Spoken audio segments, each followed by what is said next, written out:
Okay, Introduction to Cryptocurrency Part 3, Exchange, your wallet, and your key. Today's video is going to be relatively short and to the point. I want to talk about the exchange, your first experience with an exchange, your wallet, your keys, your public address. We're going to do a quick walkthrough of one exchange. I want to build your comfort level in really setting you up for your next step into investing into cryptocurrency. Hi, this is Jeff with the Hodl Report. Join me on today's journey into the world of cryptocurrency as we explore the exchange. Last week we reviewed a number of existing exchanges that you can use. Today I want to really focus on one. I had mentioned that I was testing the Uphold exchange, and that's the one that we're going to review today. I found it very easy to use. It has a very kind of simplistic layout, more of a modern layout. And so that's the one I selected for today's walkthrough, and you'll see that I think you'll agree with me, it's relatively easy to use. Now, before I get started, I do want to read a disclaimer. I'm not providing financial advice on this YouTube channel. I'm not a financial advisor. I'm not your financial advisor. However, if I'm going to give any words of advice, then let it be this. Do your own research. Only invest in what you're willing to lose. And don't let FOMO or the fear of missing out or any of the hype that's broadcasted on the many YouTube channels out there, don't let that hype dictate which coins you decide to buy or sell. With that, let's get started into exploring the exchange. Alright, so this is the dashboard of the Uphold exchange. When you go to log in and register, just go to uphold.com. You can download the app on your phone. That's how I actually registered for Uphold. It was a very easy process. You fill out some information, you take a copy of your photo ID. Once you get all registered and set up, you can add your checking account or a credit card, and then you can start buying as soon as you get your checking account authorized on the site. Then you're ready to go. So there's a little bit of a delay, a couple days that you have to wait until that gets authorized. But then you're up and running. So I have a little bit of cryptocurrency coins on this exchange. On Uphold, I have some Litecoin. I have some XRP. So I've been really kind of testing out. My goal here was really to see how easy it was to use Uphold. Is it something that I can recommend to others? I'm in no way shilling it. I don't have any financial compensation coming from Uphold other than just reviewing and finding a very easy solution to start investing in cryptocurrency. There has been obviously a little bit of a delay getting set up, getting your checking account set up. That's to be expected. Once you do the purchase, so when I decided to buy XRP, I think I originally bought it like 47 cents. It locks you in at that amount, and then it takes a good 8 days of clearing until it's officially in your account. So you've got it locked in. You wait 8 days approximately, and then you get the green light, meaning that it's 100% now in your account. And so I tried it with 2 times with XRP. I did 1 time with Litecoin, and now just playing around with the exchange for the past couple weeks, and it's been nice. So you can see on your overview, on your dashboard screen, you can have those different cards, or they call them cards. They're really wallets that you want to highlight. You can have multiple different cards, so multiple different wallets for Bitcoin, for XRP. You can name them something different. Over here it shows you your total available balance in all your accumulated holdings. So that could be in dollars, it could be in euro, it could be Bitcoin, it could be gold, etc. So this is really nice. Then we get into the card view. It gives you a full list of all the different cards that are available. So if I wanted to go back here, let's say I wanted to look at Bitcoin and I'm ready to buy Bitcoin. I want to use my funds to send out of Bitcoin, but let's say I wanted to add to my Bitcoin wallet. I can go and fund it from my checking account. I can move funds from another Bitcoin address to this Bitcoin address. So when we talk about a wallet or your key or your address, then this is actually it. This is your address on the Bitcoin network. So this specific address right here, you can have multiple Bitcoin addresses.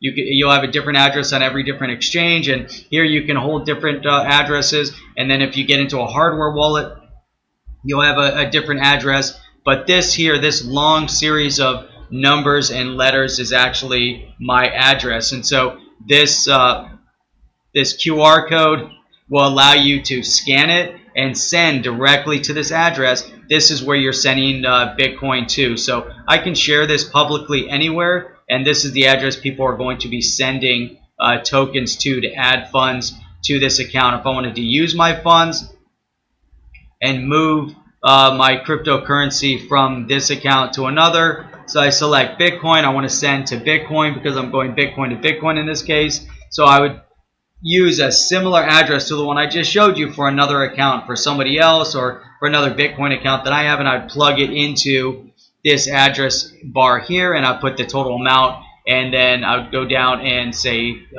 confirm the sending, and it'll send. So really, this is very, very easy. Again, you know, adding funds, you have multiple ways of adding funds.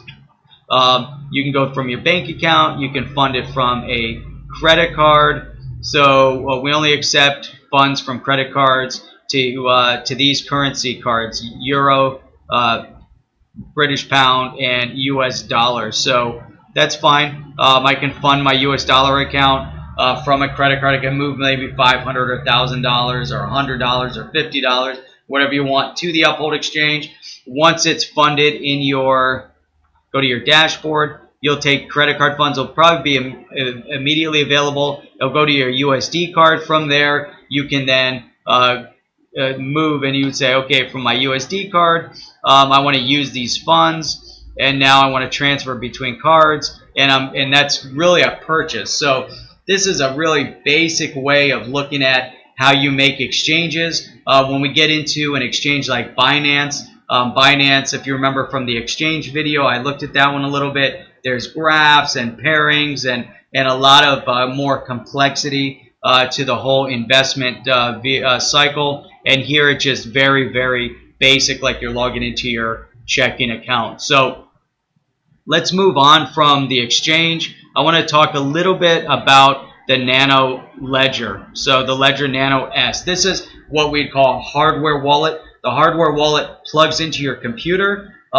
You'll have an app, or an app that's connected to your Chrome browser, or an app that you downloaded to your computer, and it can't be activated until you plug in your Nano S and you type in your passcode on your Nano S, and the cryptography on the Nano S communicates with your app to allow it to unlock the wallet to then show you your available coins that you're holding in this wallet. So it's called a hardware wallet. If you ever lose the Nano S, there's actually a series of words that they give you in the beginning that are created when you turn it on. And these are words that you want to store for future reference if you ever lost it, or if you want to duplicate it and maybe keep one in a safety deposit box, one available, or maybe you have two different Nano S's with different connected to different wallets. Maybe you have short-term holdings, long-term holdings. But let's do a quick tour so you get an idea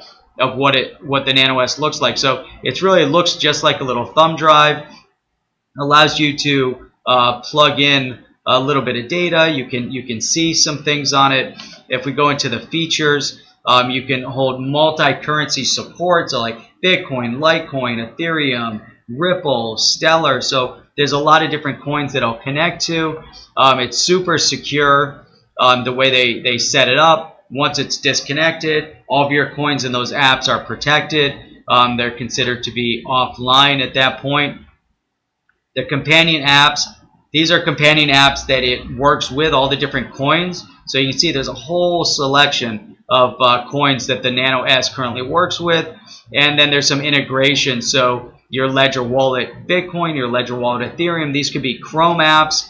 Your Ledger Wallet Ripple right now is only a downloadable Windows or Mac app, and then it does integrate with some of these other wallets. There's others that it integrates with as well that don't show up on this list, but there's quite a bit. It's definitely worthwhile to get the Nano S if you're investing thousands. If you invest $100, obviously spending $100 to protect your 100 doesn't really make sense. But if you're planning on investing until you have a big stockpile of investments in the thousands, or even 1,000, then something that you have in anticipation that'll go up in value, it's worthwhile protecting it. So the idea is to take it off the exchange. The exchanges like Uphold or Coinbase do have considerable amounts of security. However, even the most secure website can still be hacked. So if you want complete security of your coins and want complete control of your coin, then you put them in a hardware environment using the Nano S, where you can even split them up amongst exchanges, as you might do if you have a lot of money in the bank. Maybe you split it up amongst different banks. So that's really it for going over the Uphold exchange. Again, I chose Uphold just because it's easy to use. I think it's a good starting point for anybody just getting into this space. I wanted to show you the Nano S, and that's really it for the video today. So thank you for joining me on another cryptocurrency journey. I hope you enjoyed today's video discussing the exchange, the wallets, the Nano S, understanding a little bit more about what your key is. Our next video, we will discuss a little bit more in depth into securing your cryptocurrency, securing your exchange with a two-step authentication. And you probably want to know exactly what that means. And where do you get such a thing? Where do you get a two-step authenticator? We'll talk about that on the next video. If you like today's video, please give a thumbs up, subscribe to the channel. Click the bell to be notified whenever we upload a brand new video. And that's it for today. Until next time, I look forward to seeing you on our next video.